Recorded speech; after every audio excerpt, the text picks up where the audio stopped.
Good afternoon, everyone. Thanks for joining us. Thanks for reading, by the way. We had a big day of readership to kick off the week on Monday. I know we had a lot of news for you, including our first results from our citywide survey, where so many of you told us how your life has changed since COVID-19 took hold a little more than a month ago. So thanks again. If you missed those results are still on our site. We got lots more yet to share with you throughout this week and into early next week. Um, Thanks for coming on, especially for this live Q&A. I'm really looking forward to visiting with Secretary Marcia Hultman at the South Dakota Department of Labor. I said in the introduction here to the video that her office has never been this busy, and I just confirmed that with her. So we're fortunate that we are able to get a few minutes of her time. I am going to invite you to ask your questions for the Secretary in the comments. If I don't get to them during the live broadcast, we'll do our best to follow up after. The one thing I would ask is that you keep them general, keep them things that others might be interested as well. If they have to do with your personal situation, those really need to be answered one-on-one, and we'll find out the best way for you to do that. So without any further delay, I'm going to bring in Secretary Marcia Hultman. Hi, Secretary. Thanks so much for joining me.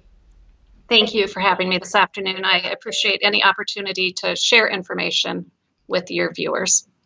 Well, as I said, things have been just extraordinarily busy in your office, probably from the phones to the web traffic and the personal contact. How are things going? How are all of your systems and your staff holding up? We are holding up. I'll tell you, it hasn't been perfect or without glitches. For some reason, Mondays seem to be our day. We have really high call volume and really high web usage on Mondays, and that's always the day things seem to not work. So we had a few calls dropped yesterday. We're getting that worked on today, and staff are being wonderful. They're being trained for new duties. We're trying to be as reactive and as nimble on our feet as we possibly can be. But like you said, we've never seen this type of volume before. We've not had this type of demand before. And so we have to be very creative and very flexible in how we respond. I will just say your office, from our standpoint, has been terrific. The communication has been very good. They're sending us information a lot so that we are then able to convey it to you. And one of the things that they do every Thursday is send us those new weekly jobless claims. And, I'm going to use the word shocking. They shouldn't be, because we did it, right? We shut down whole segments of this economy. And yet, oh my gosh, I mean, for a state that has just significantly ongoing low unemployment, to see these numbers is unbelievable. I mean, do you have any sense, are we done? I mean, or are we going to continue to see these new weekly jobless claims come in? Well, I think, and the most recent numbers we have, I think the total was over 22,000 of those new claims that we've taken in the past 4 weeks. And like you said, we'll have new numbers on Thursday. I believe this week is still going to be a really high number again. And that's because for the first time, we've been able to take those pandemic unemployment assistance claims. Those are the independent contractors, the gig workers, the small business owners. And so there was really a pent up demand. Those people were anxiously waiting for us to be able to take those claims. And now that we can, that's going to impact our numbers again this week. Hopefully, after this week, we start to see some leveling off. I don't know that we're going to see big decreases right away. For instance, starting to hear from some employers today that are getting their PPP loans and are asking, okay, now I'm able to call my people back to work. What do I need to do? What messages do I need to share with them? So hopefully we'll start to see some positives as a result of that happening. Right, and we will get to that for sure. Hi, Ryan, and feel free to let me know if you're watching. I love to hear who's watching and why and what you're wondering about. Ryan, yes, you can ask a question. Anybody can ask a question. I just ask that you keep them general, keep them to things that other people might want to know about. If it has to do with your individual situation, you can let us know that you have a concern, and hopefully we can follow up afterward. But as far as here for during the broadcast, let's keep those general. But yes, please do ask your questions. So, Secretary, this idea that an independent contractor, someone who's part of the gig economy, as they call it, could file for unemployment, first of all, is kind of unprecedented, isn't it? And how does this work? What needs to happen if I'm an independent contractor or a gig worker, if you will, freelancer maybe, for me to file for a jobless claim? So we do have, and we can provide that link to make sure I have it correct, but we do have on our website now the spot for those individuals to go and file. And it's going to look a lot like a regular claim, but we have informational videos and FAQs and things on our website. So before you file a claim, I would recommend going through that. It will help you be prepared. They're going to answer questions like they are the employer for themselves. And there might even be a question, who laid you off? And they put their own name in there. So it seems a little bit silly, but we're trying to use the existing system to be able to accommodate those new types of claims too, because you're right. Never before would they have been eligible. So we need to quickly adapt to them and be able to submit their claims. How's the system holding up? Are people able to get on the website and do what they need to do or reach you by phone? For the most part, we haven't had any issues with the website.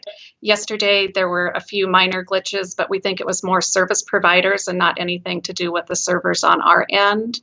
And the phones have improved greatly. When we first started all of this, we had up to an hour and a half wait times on our phone lines. We've added capacity there. We've added about 50 people spread out throughout the state. So in our local job service offices, those individuals are now able to take claims over the phone. That has decreased our wait times down to anywhere from 20 minutes to 7 minutes. But this week, again, with all those new PUA claims, and actually a lot of the calls we're getting are questions from individuals on their existing claims. So it's still a mix, and the phone lines are still very busy. Okay, we do have some questions regarding PUA. First of all, evidently I have some acronyms to learn. I'm guessing it's something unemployment assistance. What is this?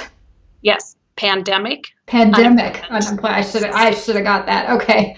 Lauren wants to know, how long do claims take to process for PUA, and do you anticipate delays because of the high demand?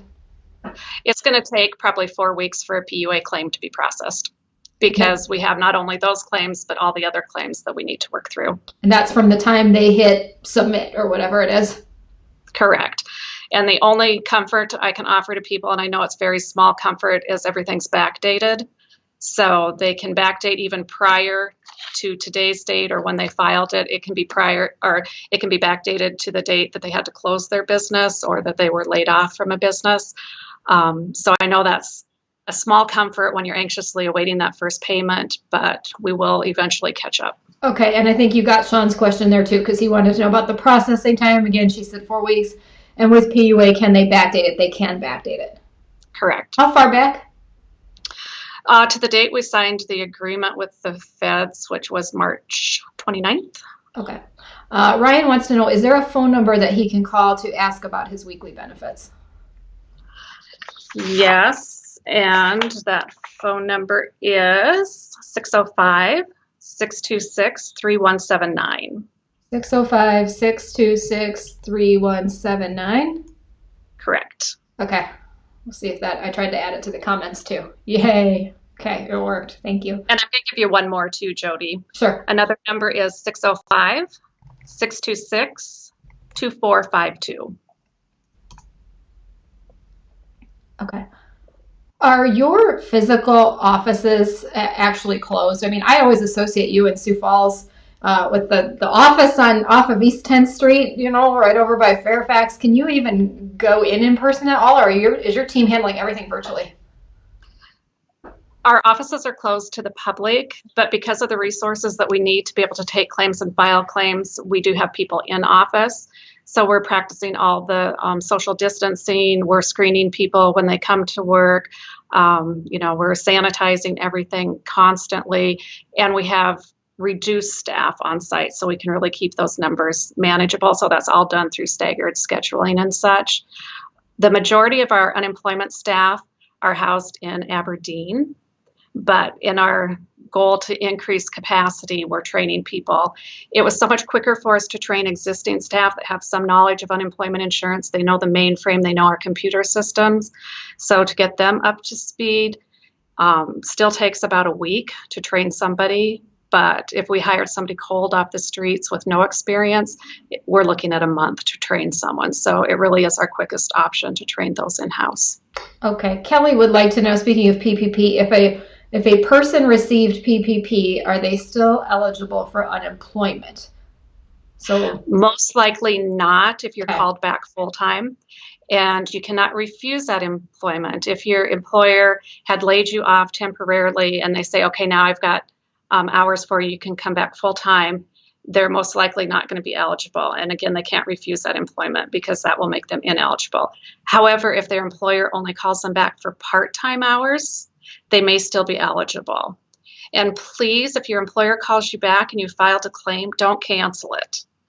Keep it active. Just don't do that weekly request for payment any longer. And that just keeps it in an open status, but not an active status. Right, that's important, guys, because some of you will start to get called back now that your employer has received PPP. They have to spend that money. So if they feel like they have work for you to do, you're going to be getting called back. And the first thing in your mind that's going to happen probably is to say, okay, now I don't need unemployment anymore. I can cancel. I can tell the state I don't need to do that. That is not what we want you to do, right? So give them that one more time. What if you get called back to work? What should you be doing as far as unemployment is concerned? Do not cancel your claim. And the reason that's so important is because if you cancel it, you have to pay back those benefits that you've received, and we don't want you to have to do that. So I know that seems counterintuitive, but please do not cancel your claim. Leave it open.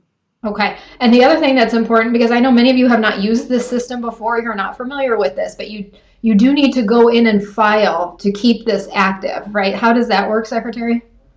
Yes. So as soon as you file your claim, you should get a confirmation number. And that's really important. If you get a confirmation number, you're in good shape. Things are going to move through the process. And that doesn't mean you're going to get paid immediately, but it means that things are in gear. Once you have filed, then you have to go back every week, and the week starts on Sunday. So I would just put a reminder on to go in on Sunday evening, and you do your request for weekly payment. That's what tells us you're still eligible, and that's what tells us you still want to be paid. You have to do that or you won't get a benefit for that week. Okay, I'm going to tackle a couple of these other questions about backdating again. Did you say you could backdate to when the law passed for PUA, or could they backdate to March 15th? It's to when we actually signed the agreement with our federal counterparts, and that was March 29th. Okay. So March 29th is what you can backdate to. If those phone numbers that you gave, will they ultimately be able to speak to a person and not get voicemail? They want to know. Yes, you may be on hold. Those are the phone lines that are dispersed to our offices across the state. And it depends on how specific. Not everybody that answers the phone has access to the detailed information on an individual claim. So they'll be able to give you some basic information. We are asking if you have more detailed information, we'll take your name, the last four of your social security number, and your phone number, and then we'll follow up and get back to you. Okay, I don't think this is what Kelly meant by her question, but I'm going to ask it anyway because it's kind of interesting to me. So we have some one-person businesses, for instance, out there who might have received PPP.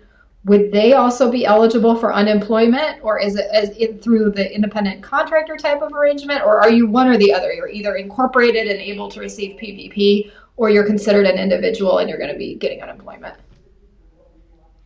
So if you received PPP as an individual small one-shop business, you're not going to be eligible for unemployment I wouldn't think so, but I figured, let me just clarify.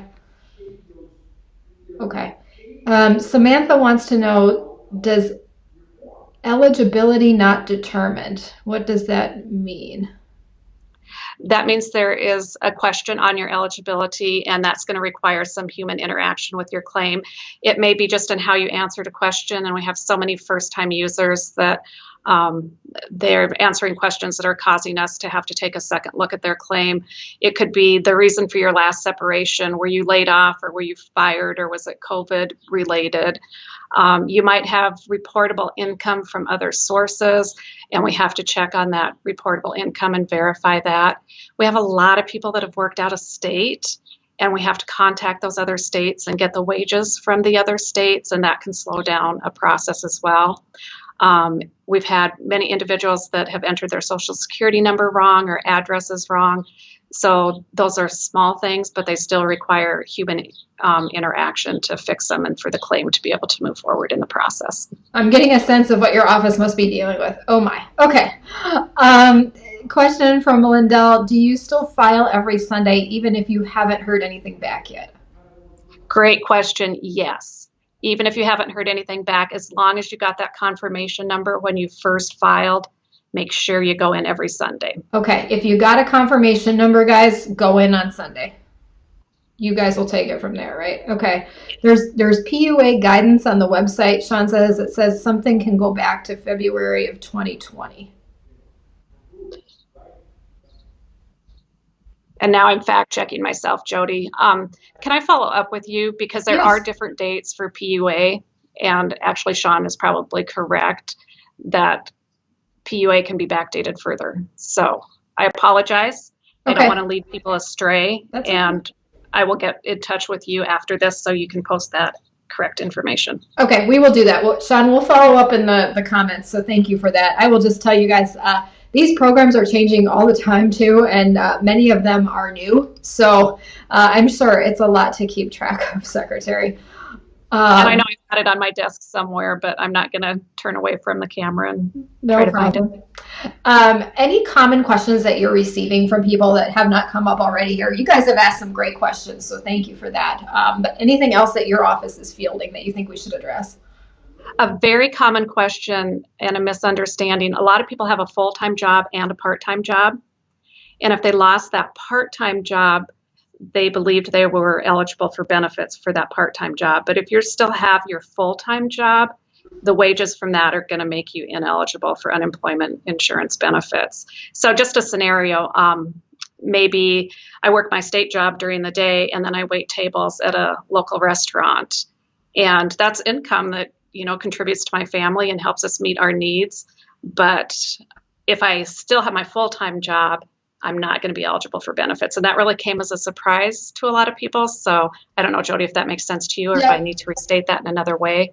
No, I think it does. So yeah, I mean, the message here is if you've got a full-time job and then you had a side job and you lost your side job, no unemployment. You've got a full-time job and so you're not going to be eligible. Correct. What if you had two part-time jobs? You may be eligible. And that's if I had just a part-time job and my hours were cut or reduced, I'm going to be eligible. And you can also, if you had a full-time job and your hours were reduced, but you're still working some, again, you may be eligible. Mm-hmm. So just so many different scenarios. It's really hard to make blanket statements. Any message for employers? I mean, I know as a small business, I pay into unemployment, right? So I'm going the other way and made that contribution last week for the first quarter. Has anything changed there? Do you have any message for employers?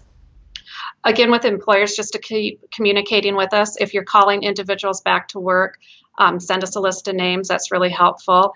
We're actually working on a system that if an employer is faced with laying off 50 or more people, that they would be able to do a bulk application for their employees. And that would remove each individual having to apply. Oh, nice. So employers may not even know that's available. Hopefully, we're going to get through this and not have large layoffs. But if we do, we're going to be prepared for that circumstance. Right. No, that would be helpful all the way around, I'm sure. One question that I'm hoping we can get eventually, and your office typically would do this, would be a breakdown by industry as far as which sectors seem to be getting particularly hard hit on the employment side. Do you have any sense of that just based on what you see coming through the system or any idea when we might be able to get that kind of information? We are working on getting that detailed information. I'm just going to say from what I've seen happen locally, watching the statewide news, obviously our personal services industry has been hit very hard. Cosmetologists, anybody that provides maybe some, even some types of healthcare, which seems contradictory to what we have going on. But a lot of elective surgeries, things like that aren't happening. So there have been some specialty clinics or things that have maybe closed. Dentists, optometrists are all impacted by this. And then our hospitality industry is probably the largest because we know that they've had to change their mode of delivery or have just ceased operating temporarily altogether. Yeah, we had a story on yesterday about the hotel industry, and it is just really, really been hard hit.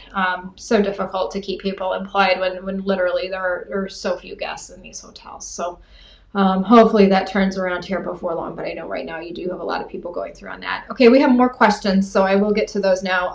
What if somebody filed for the first time on Friday but did not do the weekly request on Sunday? Do they wait until the next Sunday? Do they need to do anything else? No, don't wait till Sunday. Do it right away this week. It's not too late. I say Sunday just so you remember, but you can do it anytime within this week. Okay. Okay, Lindell, that was your question. So do it today, right? Tuesday. You can do it now, and then still do it again this coming Sunday. So you got your next week covered, right? Yeah. Yeah. And Jody, it's important to let people know they can do that online, which is again going to be quickest, or they can call after 5 o'clock. So it uses all our same phone lines. So during the day, those phone lines are tied up with questions and claims. It's a different Yes. phone number, but it uses the same phone lines. So call after 5 if you're going to do it over the phone. But do that online, guys. If you can figure that out, do the online. You're going to save yourself a lot of trouble. Okay, entrepreneur wanted to know when it comes to entrepreneurship, we may still be working on our businesses full time or even more than full time, but not getting paid. That we get that, right? If you're not getting paid, then you're going to be eligible. Correct, because it's based on what you were earning and what you're currently earning. Right. So it's that reduction in income that makes you eligible. Andrea, yes, I think we did answer this, but how long? Well, I guess there are different kinds of funds, right? But how long should we expect to wait to get funds? Is that going to vary, Secretary, depending on when they filed or how? Yes, and what program they are filing for. So if it's just a fairly standard unemployment or reemployment claim, they should have that first payment in 14 days. If it's a PUA claim, it may take up to 4 weeks. If there's an issue with the claim, a separation question, out-of-state wages, issues like that, then it could also take up to 4 weeks. Yeah. Okay. So Ryan is saying that he's filed 5 weeks. I don't know if that was a PUA or not, Ryan, but I know you had asked for the phone number, so maybe there is something holding that up, and hopefully you can get that clarified. Chelsea wants to know, do self-employed with loss of income but still bringing in partial income qualify? There are limits. If you have to qualify for a state benefit first, and if you are still earning over $414 a week, because that's our maximum weekly benefit, then you're not going to qualify. Okay. All right. Okay, just to clarify this again on the entrepreneurship, the application evidently made them feel like they should be working 0 hours in order to be approved for this. No, it's all about what you're making, right? I mean, we understand you can be working and not making money. As counterintuitive as that sounds, we get it. Right. And that's where our boxes aren't going to fit the circumstances perfectly for how they have to answer, but we will care more about the income earned than the hours worked. Right. Okay. Normal circumstances would be looking at your employer saying, well, you can't do that. Right. Right. But yeah, employer, well, if you work for yourself, no, you can make yourself work as much as you want, and right. Eventually it's going to pay off. It's going to be okay. All right. Micah, what I don't understand, why some are filing and getting approved in days. Yeah, it depends on the situation, whether it's a little more of a traditional claim, whether it's a PUA, whether you've got something else going wrong, whether you're one of those people who unfortunately entered a social security number wrong. I mean, there's just all kinds of things that could be holding it up. Would you say, Secretary, that if they are at 5 weeks, should they be trying to get in touch with you guys and seeing what's holding it up at this point? Yes, definitely. Please call if you're at that 5 weeks. I've been fielding ones that I can, or names that come across my desk, or even names that I see on Facebook. To be honest, I'll check on those and see where they're at. Mm-hmm. So it definitely helps, and I know it's not comforting, but at least if we can tell you, yep, there's that hold is taken off, and your next payment should be issued at this date, or yeah. How does furlough work? Sarah wants to know, how does furlough work when you have to use recurring PTO? So if you have paid time off from your employer, they can require you to use that for your wages. We don't have any jurisdiction over whether or not employers require individuals to use sick leave or paid time off. So you report that as weekly income. And if you're still being paid in that way, you might be over income and not be eligible. But if you run out of that time, or if it's reduced and your pay's reduced, then you're going to be eligible. Yeah. You got to use it up first, right? And then you'll be... If your employer requires you to, it's up to the individual employer how that's going to be used. They can still file the claim, though, right, to get in your system? Yep, they could file a claim, but when they accurately report their wages for that week, that PTO is going to be reflected, and it's probably going to put them over income. Right. Okay. So we've got somebody who's on standard unemployment going on 3 weeks wait. We've got somebody who put the initial request in a month ago. Again, sounds like kind of a standard claim. Is that about another 3 weeks? Is that about normal? Do you know what you're averaging on those standard claims? 74% of our standard claims are going through the process within 14 days. Okay. So the majority of them are going through the process, but it could take up to 3 weeks right now without any issues. Okay. So guys, there is a phone number in this if you look back on the comments. If you are, I would say now at 3 to 4 weeks and you want to check to see what's going on, it might be worth doing that because something might have been entered incorrectly with your claim that's requiring some kind of human follow-up.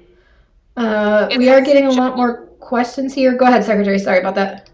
I just wanted to interject that we also added a feature that they can check on the status of their claim online.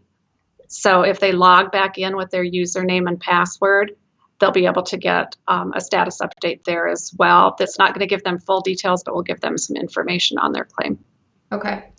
Question from Danielle. Can you go over details for employees that are on a physician-mandated quarantine, have used up their paid sick leave under FCCRA? Are they eligible to file for unemployment if they are not being furloughed but will be on a leave of absence? Is there any type of requirement for them to use available PTO to be eligible to receive unemployment? And what information may the employee need from the employer to file the claim? Okay, there's about 6 different questions in there. Part of that has to do with the size of the employer. So under the Family Cares Act, there were some things about leave that employers of 500 or smaller have to allow 2 weeks of additional leave for individuals, and that's paid by the feds. So that really gets murky on whether or not that person would be eligible. I would tell them to go ahead and apply, and we'll look at it case by case and see.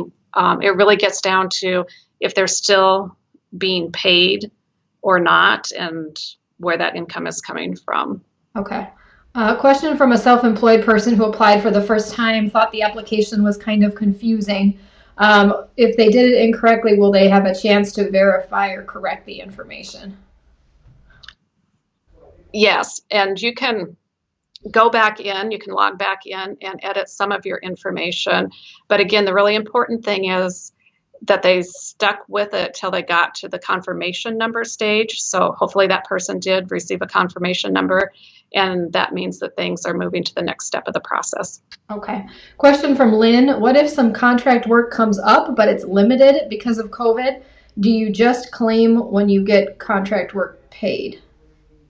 Correct. You would report that as wages in the week that it was earned and the week that you're paid. Somebody wants to know, why do the phone representatives not have information on the claim and they have to email instead? Because we have added those 50 to 60 people out in the field, and the original intention was for them to help you process your claim, so they don't have full access to the mainframe where much of that data is stored. So again, we're working on capacity and training people, so more people as we move through. First, we needed to be able to take those claims. Now we're to a stage where we need to be able to answer questions. So we're working on that. Okay. When filling out the form for unemployment as an independent contractor, this person is a hairstylist, for instance, under wages, do you use your net wages or your gross wages for 2019?